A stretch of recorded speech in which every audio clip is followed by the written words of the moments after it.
メジャー翻訳速報。ラスベガスのコスモポリタンホテルチェルシーシアターにて待ちに待ったオール MLB アワードの授賞式が開催されます。多くのスーパースター選手たちが集う中、サイヤング賞の行方にも注目が集まっています。現地放送局の様子をこのチャンネルで翻訳してお届けいたします。お見逃しのないよう今のうちにチャンネル登録をよろしくお願いいたします。それではご覧ください。 Let's get on to something happening on MLB Network later on this evening that Ron and I are going to preview for you to kick off the show today. Vegas, baby! Yeah, what could go wrong? Harold, Lauren, and Amsinger rolled up on the streets of Vegas. By the way, don't forget about Sierra Santos, who is absolutely up to no good for the last few days in the city of brotherly sin, or whatever they call it. Yeah, this is the site for the second annual All-MLB Awards Show. It'll be tonight, 8 Eastern, right here on MLB Network from the Chelsea Theater at the Cosmopolitan. It's a prestigious honor that's going to be attended by not one, not two, but a ton of superstar major league players, and awards will be handed out. So I guess as a way of previewing the night, I want your crack at this. Okay. As a big league starting pitcher yourself, the nominees for all MLB honors and its first and second team. Let's roll through some of these full screens here that Harold has made sure that we had prepared properly. Fake news. It's not fake news, Harold. You should know. You're out there hosting the show. 3 pages here, Ronnie. These are the nominees for starting pitcher honors. 5 first team and 5 second team all MLB pitchers will be named. So get a glance here. Tell me who pops off this page for you. Okay, pops off the page would be Corbin Burns, Dylan Cease, and Logan Gilbert. Fair. Those are the 3 guys that pop off the page. But I did get to see at the end of the year when the Mets were really rolling, they faced the White Sox in Chicago and Garrett Crochet. He struck out the first 7 hitters he faced. It was the best stuff I saw to start a game of any pitcher this season. So interesting. He was amazing. And then I feel bad. We were always going to overlook Blanco, but what a season he had for a guy first time in the rotation. That's a really good point. Here's another group of pitchers that are nominees for all MLB honors. Shota Imanaga started out the year like gangbusters. He was great through the break. Great all year when you consider the complete body of work. Seth Lugo is a nominee, a finalist for Cy Young honors. Sean Manaea, recrafted arm slot, terrific down the stretch. Miller and Reagans were great all year. And one last page of starters. We got that full screen built? It's built, Harold. It's built. Chris Sale and Zach Wheeler and Paul Skeens. They're your finalists for National League Cy Young. Tarek Skubal, the heavy chalk to win it in the American League. I don't even think there's a close second for Cy Young. Of this group, between Sale and Wheeler, we've talked about it, who we think, is going to win and who we think we would vote for. Where are you on that for National League Cy Young? Okay, first I'll say Sale and Skubal, amazing, both Triple Crown winners. To have 2 lefties, right? Triple Crown winners in each league, that's amazing. Now Sale and Wheeler, this is how I look at it. Zach Wheeler is starting to become the best pitcher we have that hasn't won a Cy Young award yet. That's kind of where he's at now, and I think he's going to finish second to Chris Sale this year, and Chris is a fantastic year. But when I think of Zach Wheeler, to me, and now I'm a big fan, he's the best 7-month pitcher we have in baseball. That's a good way to put it. Because he doesn't change a thing. I wonder if sometime down the road the Academy gets together and decides to give Zach Wheeler the Cy Young Award in a less than Zach Wheeler year just because it's time, the way the Motion Picture Academy of Arts and Sciences gave Paul Newman the Academy Award for Color of Money. That's right. Because they'd snubbed him for so many years, and Color of Money was good, but it wasn't his best performance. Anyway, I digress. In that group, Skeens is the guy for me. He's going to win National League Rookie of the Year. I don't see an argument. And as good as the other 2 kids were on that board, what he did this year was complete magic. And he's going to be at the All-MLB Awards show tonight. Oh, wow. He's going to be. We'll hear from him. We'll see him in the flesh. This guy has a chance to be generationally good for a long time. And we have news a little bit later on a new pitching coach in Pittsburgh. Yeah. But did you watch him in person at all this year? I couldn't take my eyes off him. Are you kidding me? Yeah. I mean, historically, one of the greatest first seasons any pitcher has ever had.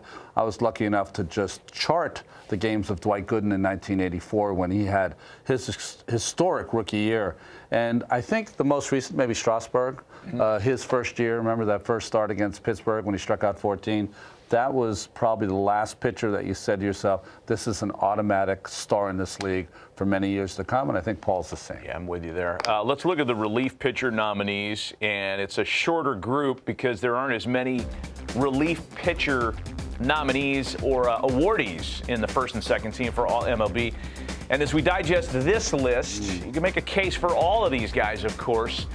Emmanuel Clase allowed 5 runs all year long. Now, I know that he doubled that number in the postseason. He wasn't as effective, but you were teammates with Dennis Eckersley in 1990 when he allowed 5 earned runs all year.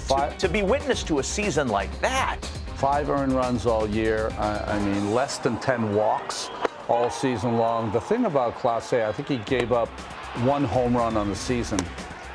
In a game where we are trying to protect our players more than ever before, he went to the mound on 4 straight days, 4 straight games, twice for the Guardians last year. That just doesn't happen in our game anymore. So it talks to not only his durability, his strength, but also his willingness to take the ball. You know, the BBWAA awards are separate from this honor that we're going to learn about tonight, but they're both regular season honors. Yeah. So as hard as it is to remove the most recent sample size of Clase struggling against the Yankees from your brain, remember how dominant he was all regular season. I was just thinking of Diaz in 2022 for the Mets. Edwin Diaz, that probably was a historical year.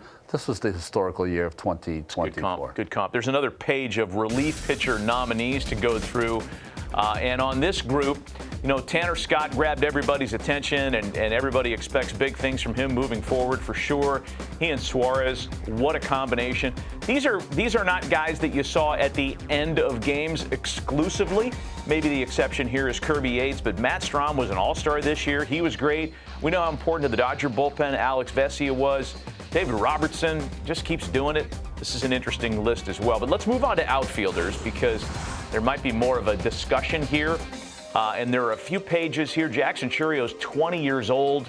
Ian Happ had a great year. Riley Green's going to be a star for a long time. We had to put Mookie Betts somewhere, Ron, so we put him as an outfield nominee. You could put him anywhere. I mean, he could probably pitch if he had to. But, you know, the 2 names, of course, that jump out are Betts and Judge. I can't see how they won't be first team. And then the guy that had probably one of the most historic years all around, other than Bobby Witt Jr., is Jarren Duran. And the numbers he put up as a center fielder for the Red Sox, just remarkable. So many players. They're all depressing. No, they're not. Are you kidding? These are some of the most exciting players in the league. Harold Anthony Santander's on the free agent market. And for teams that don't want to pay up on Juan Soto, Santander sitting there ready to hit 40 home runs and swing the bat from both sides of the plate. I like that because Santander is one of those guys that maybe a team signs early before Soto signs his record contract at some point. Santander might be for that team that doesn't want to go to the, I mean, we've heard 500, 600, whatever the millions are. Maybe Santander signs with someone earlier because what a season he had. And he provides that pop in right field that maybe is not Juan Soto level, but just a level below.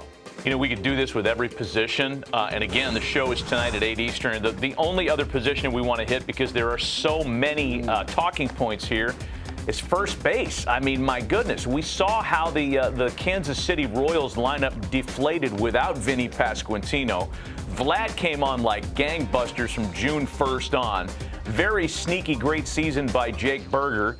Pete Alonso, Bryce Harper, Christian Walker, who's on the free agent market. There's a lot of good-looking dudes in baseball. They're all good-looking dudes, Harold. Give me 1 or 2 guys here, Ron.